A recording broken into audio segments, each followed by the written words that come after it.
বাপরে, আমার আর ভালো লাগে না। বৌদির শরীরটা না এই সময় খারাপ হতে হলো।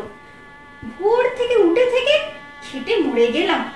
কোথায় মিশি জল আনো রে, ভোর চিড়ে জোগাড় করো রে, তারপর গায়ে হলুদের জোগাড় করো, নান্দি মুখের জোগাড় করো, ক্ষীর রাধার জোগাড় করো। যাই গিয়ে একটু চা খাই। সারাদিন খেটে খেটে মরে গেলাম। কেউ একটু মুখের সামনে চাও দেয় না আর জলও দেয় না। আর আমার মেয়েটাও হয়েছে সেরকম, যে মা একটু চা খাও, একটু জল খাও, কার বেলায় নেই। দেখছে এত খাচ্ছে, আমাকে আমি যদি আমার মুখের সামনে করি তখন বেলায় ভালো। এই দুলকি, এক কাপ চা নিয়ে আয়। বাবা আনলি যে মাটা একটু চায়ের জন্য মরে যাচ্ছে, জানিস সকাল থেকে একটু চা না খেলে মাথাটা যন্ত্রণা ধরে যায়। একটু আনতে পারিস না চাটা? বাপরে বাপরে, সব কাজটা বলে বলে করতে হবে তোদের, না হলে তো কোনো কাজ করো না বাবা আর মেয়েতে। আর ওই বৌদির বোনটাও হয়েছে সেরকম। বোন পর বিয়েতে এসেছিস, একটু কাজকর্ম করবি কোথায়? তা না, খাটে খাচ্ছে, গাচ্ছে আর নাচানাচি করছে আর সেজে গুজে ঘুরে বেড়াচ্ছে ওই তোবড়া গাল নিয়ে। গালে তো একবারে ভাঁজ পড়ে গেছে, ইস্ত্রি করলে ওই গাল সোজা হবে। সেই মুখ নিয়ে আর রঙের শেষ নেই। চ চাটা খাই, খেয়ে আবার গায়ে হলুদের লোকগুলো মনে হয় চলে এলো। যাই।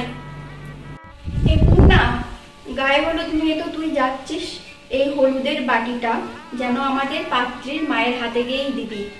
এদিক সেদিক পড়ে যেন আবার এর ওর গালে না লেগে যায় ওই সিরিয়াল গুলোর মতো, ঠিক আছে? এ কিন্তু আমার দুলালের গায়ে ছড়ানো হলুদ, এ যেন একবারে গিয়ে প্রথম পাত্রীর গালেই লাগে। এর দায়িত্ব কিন্তু আমি তোকেই দিলাম। কি হলো? কি লাগবে তোর আবার? আবার তেল লাগবে?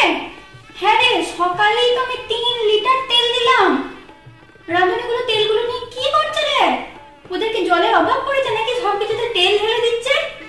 শোন, বেশি তেল দিতে বারণ করবি, ঠিক আছে? আমাদের বাড়িতে আবার সবার আবার কোলেস্ট্রল আছে। আত্মীয় স্বজনগুলোর তেল খেয়ে আবার যদি শরীর টরীর খারাপ করে তখন আবার বলবে অমুকের ছেলের বিয়েতে গিয়ে এত তেল দেয়া রান্না খেলাম, আমার শরীরটাই খারাপ হয়ে গেল। বুঝতে পেরেছিস? একদম বেশি রান্নায় তেল দিতে বারণ করবি। আর আমি 1 লিটার তেল দেবো আজকে সারাদিনে, আর কিন্তু আমি তেল দেবো না। এই নে ধর, আর 1 লিটার তেল দিলাম। এই তেল একটাই কিন্তু সারাদিন যেন হয়ে যায়। রাঁধুনিদের কিন্তু বলে দিবি, আর দেখিস আবার যেন চুরি টুরি না করে তেল মশলা। আরে দাদারা, এসো এসো এসো, ভেতরে এসো। দিয়ে বলো কি খবর সব? নগা কিবা কেমন আছে? ও ভালো আছে? আচ্ছা আচ্ছা, ভিতরে এসো ভিতরে এসো। বাইরে কি সব কথা বলবে নাকি? এসো ভিতরে এসো। ও গিফটটা, হ্যাঁ আমাকে দিয়ে দাও, আমি দিয়ে দেবো নতুন বউকে। হ্যাঁ দাঁড়াও, তোমাদের জন্য একটু জল মিষ্টি আনতে বলি। দেখি তো খুলে কি দিল। এই ন কাকিমারা আবার এটা গিফটে, দেখি কি দিল। ও বাবা, এত বড় একটা ব্যাগে আমি ভাবলাম কি না কি দিয়েছে। ও মা, এত কিছুই নেই মনে হচ্ছে। বাবা গো, এইটুকু সরু একটা নদ নিয়ে 15 জন মিলে 3 দিন ধরে খেতে চলে এলো। ওদের আর জীবনে গিফটেমই গেল না বাবা। দাদাকে বলেছিলুম এইসব লোকদের নেমন্তন্ন করো না, খুব আমার কথা শুনলে তো বলে কিনা আমার একটা মাত্র ছেলে, এখন বলবো না তো কখন বলবো, একবারই তো বিয়ে হবে। যাকে করেছে করেছে, আমার আর কি, আমি আর একটু ঢুকিয়ে রেখে দিই, নতুন বউ এলে দেবো ক্ষণটা।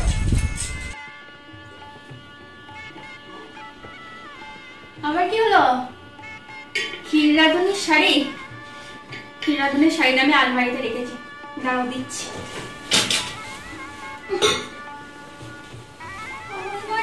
চাবিটা আবার কোথায় রাখলাম? একটু আগে তো আঁচলেই রেখেছিলাম, কোথায় যে রাখলাম না। এই বিয়ে বাড়িতে আমি আর কিছু খুঁজে পাচ্ছি না। আরে কি করবো, আমি তো আর বসে নেই, সেই সকাল থেকে তো ছুটিই বেড়াচ্ছি। দাঁড়াও না, দিচ্ছি একটু দেখি। মাসি একটু বসো না, একটু গল্প করি। সেই থেকে তো একটু বসার সময় হলো না গো। হ্যাঁ বসো বসো, একটু বসো। দাঁড়াবে নেল পালিশটা একটু করবো, সেদিন থেকে দেখো না আমার আর কোনো কিছু সময় নেই, একটু মাথায় কলম করারও সময় পাইনি গো। বসো বসো, একটু গল্প করি। কি বলছো, দুলালের বিয়ের সম্বন্ধ কি ঠিক করলো? কি আবার ঠিক করবে, ছেলে নিজেই ঠিক করেছে। ওই আজকালকার দিনে তোমার কি হয়েছে না ওইসব ওই ওই সোশ্যাল মিডিয়া টিডিয়া, হ্যাঁ হ্যাঁ সেখান থেকেই পছন্দ করেছে। বাপের কিচ্ছু নেই মেয়েটার বাপের, বুঝলে, হাবাতে ঘরের মেয়ে, হাবাতে ঘরের মেয়ে। না রইল আমাদের জাতের ঠিক, আর না দিল কোনো কিছু, একটা টাকা পণ দেয়নি জানো। আবার সেই মেয়ের যদি তুমি চাহিদা দেখলে তোমার মাথা খারাপ হয়ে যাবে। তোমার বউ হাতে লেহেঙ্গা নিয়েছে 50,000 টাকা দামের, দাদা আশীর্বাদ করেছে জানো, 10 ভরি গয়না দিয়ে আশীর্বাদ করেছে। আবার তোমার পাঠিয়েছে, বুঝলে, তোমার গয়নার ডিজাইন গুলো সব পাঠিয়েছে, বেশ একদম ভারী ভারী জমাটি জমাটি ডিজাইনের গয়না পাঠিয়েছে। যদি আমরা হালকা ফুলকা গয়না দিয়ে দিই আবার, সেই জন্য সবকিছু এরকম পাঠিয়েছে। আর ওইদিকে আমার মেয়ে দুলকিটা তোমার বিয়ের বাজার করতে গিয়ে এখন একটা 8,000 টাকা দামের শাড়ি পছন্দ হয়েছে। সে তো দুলালকে বলছে দাদা কিনে দে কিনে দে, সে দুলাল কিছুতে কিনে দিল না গো।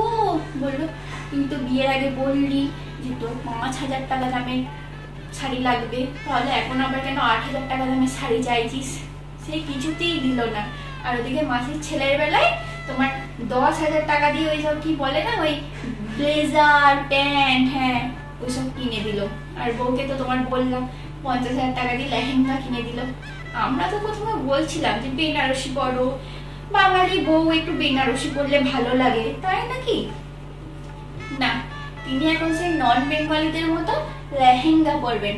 আমি আর দাদা বাবু বলে দিয়েছি যেন ভদ্র সভ্যভাবে পরবে, লেহেঙ্গা পরছো পরো।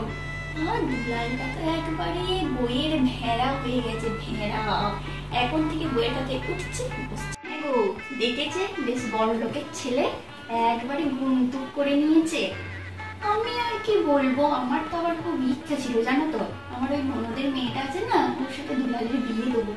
সুন্দর দেখতে বলো তো মেয়েটা, আর ইলেতে একটু আমার হাতের মুঠোতে থাকতো। কি আবার বউ কিরকম হবে কে জানে। দাদার ঘাড়ে বসে থাকি, কি আর বলবো বলো, সেই জন্য আমি আর কিছু বলিনি। না না, আমি শাড়ি টাড়ি কিছু নিইনি। আমি কি অত বোকা নাকি যে শাড়ি নেবো ফালতু ফালতু? আমি না, এই দেখো এই পলা বাঁধানো জুতো নিয়েছি দাদার কাছ থেকে বিয়ে উপলক্ষে। দাদার কাছে তো শাড়ি আমি প্রতি মাসে একটা করে নিই। তোমরা তোমাদের নিজের লোক গো, তোমাদের বলতে তো আর কোনো আপত্তি নেই।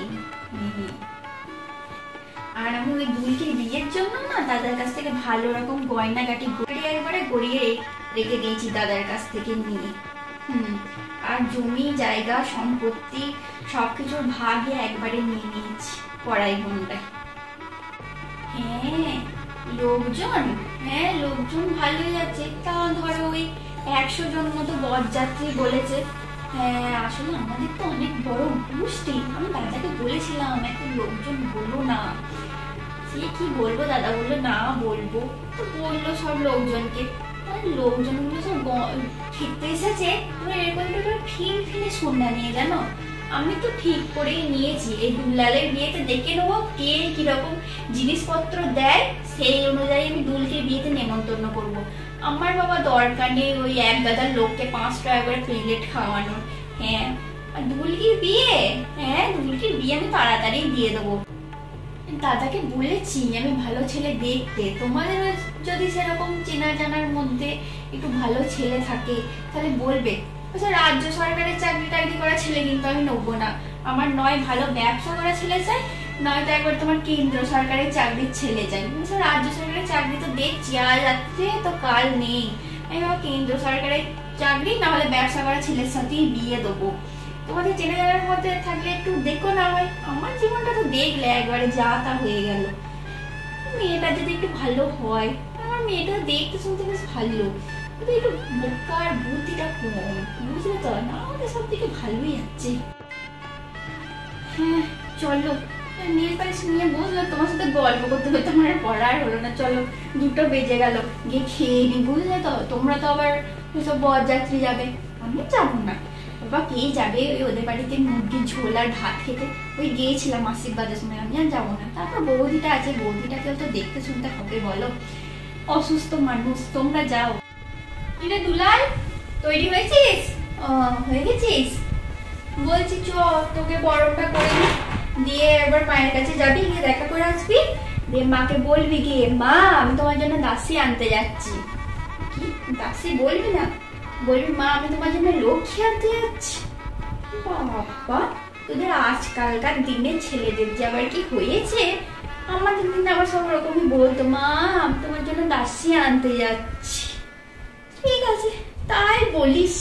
আজকালকার দিনে আবার যত সব ওই ঢং হয়েছে, তোদের আবার সব ফ্যাশনের কথা। নতুন বউ তুমি কি ভাবছো তুমি এই বাড়িতে সবে মহারানী, কিন্তু এই বাড়িতে যে আছে আলুমণি যে বানাবে তোমাকে চাকরানী।